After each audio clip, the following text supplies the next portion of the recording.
ये जो डॉक्टर साहब की रिपोर्ट है, इसमें जो पोस्टमार्टम रिपोर्ट डॉक्टर साहब के द्वारा दी गई, उसमें पोस्टमार्टम रिपोर्ट में कोई इंजरी नहीं है, देयर इज़ नो इंजरी, और मरने का कारण भी उन्होंने नहीं लिखा है। उसमें विसरा प्रिजर्व कर दिया गया तथा थाना अंतर्गत एक केस हुआ था जिसमें एक लड़की 10 वर्ष की जिसका नाम सपना कुमारी था, उसकी डेथ हुई थी। तो उसी के संबंध में एक केस दर्ज हुआ था 53/25 केस दर्ज हुआ था 4 फरवरी 2025 को।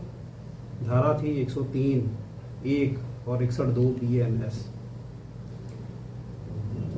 ये जो मृतिका है उसका नाम सपना कुमारी, उम्र 10 वर्ष, ये पढ़ती थी अंबेडकर बालिका आवासीय उच्च विद्यालय जो मुरलीगंज थाना अंतर्गत जो है स्थित है। इसकी मृत्यु दिनांक 3 फरवरी 2025 को हुई थी।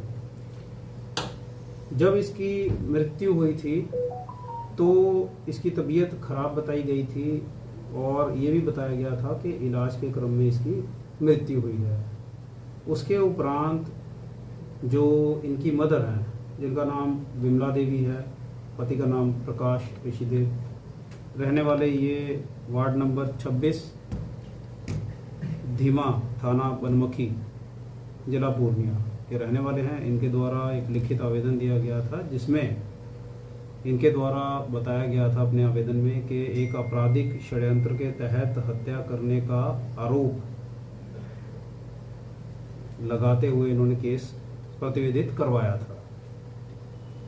4 तारीख को प्रतिवेदित हुआ था ये केस तथा अगले ही बिल्कुल इसको एकदम एक्टिव अनुसंधान और इमीडिएट इन्वेस्टिगेशन के लिए SIT का गठन किया गया था, जो 5 तारीख को इसका सफल उद्भेदन करने के लिए जो हमारे ज़िले के दक्ष अनुसंधानकर्ता हैं, जिनमें हमारे SDPO सदर हैं, इनका अच्छा खासा एक्सपीरियंस है, हमारे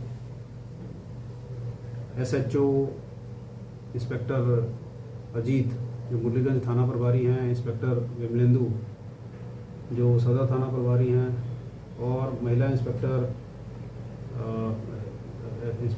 मंजू कुमारी ये महिला थाना अध्यक्ष हैं, तथा हमारे तकनीकी शाखा के भी इसमें पुलिसकर्मी थे और अन्य दक्ष पुलिस पदाधिकारी इस SIT में शामिल थे। पूरी SIT को लीड श्री प्रविंदर भारती जी, जैसा मैंने बताया कि SDPO सदर इनके द्वारा लीड किया गया। और पहले जो है SIT की मैं तारीफ़ करूंगा कि SIT ने बहुत ही सूक्ष्म तरीके से इन्वेस्टिगेशन स्टार्ट की। जो प्रोसेसेस BNSS में जो सरकार की अभी जो नए कानून आए हैं उसमें जो जो धारा मेंशन है उसका अनुश्रवण किया गया तथा सारे प्रिकॉशन लिए गए। जहाँ जहाँ FSL की मदद थी FSL की मदद ली गई। पूरा प्रोसीजर फॉलो टीम के द्वारा किया गया और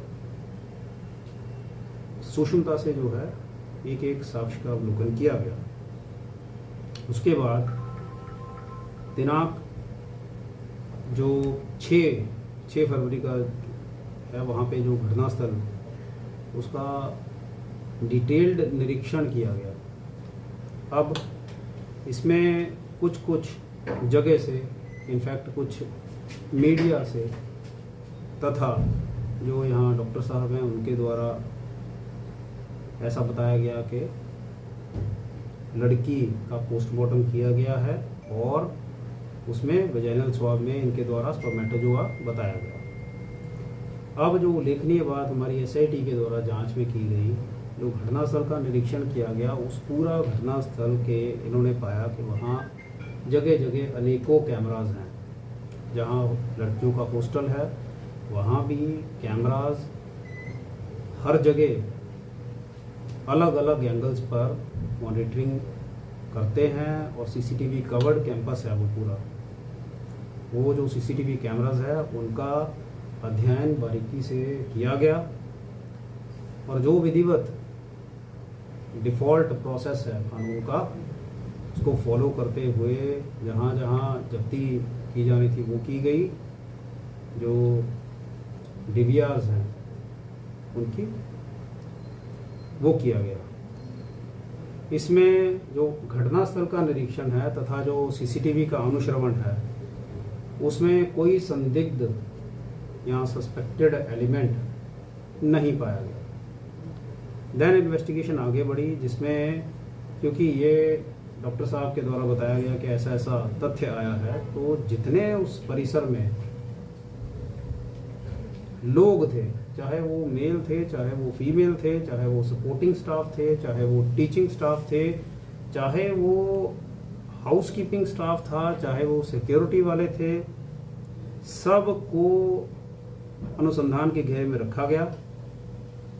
हर किसी का डिटेल्ड जो है गुप्त तथा सार्वजनिक तरीके से अनुसंधान किया गया और सबकी पहचान स्थापित की गई।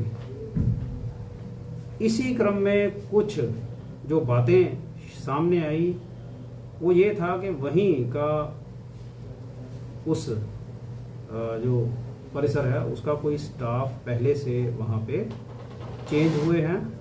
इसी पे जो है हम लोग आगे बढ़े। तो अभी तक ये है कि घटनास्थल और पूरा जो वहाँ परिसर है उसको कवर किया गया, CCTVs देखे गए, तो इसमें जो है कोई संदिग्ध या कोई सस्पेक्टेड एलिमेंट नहीं आया। अब आता है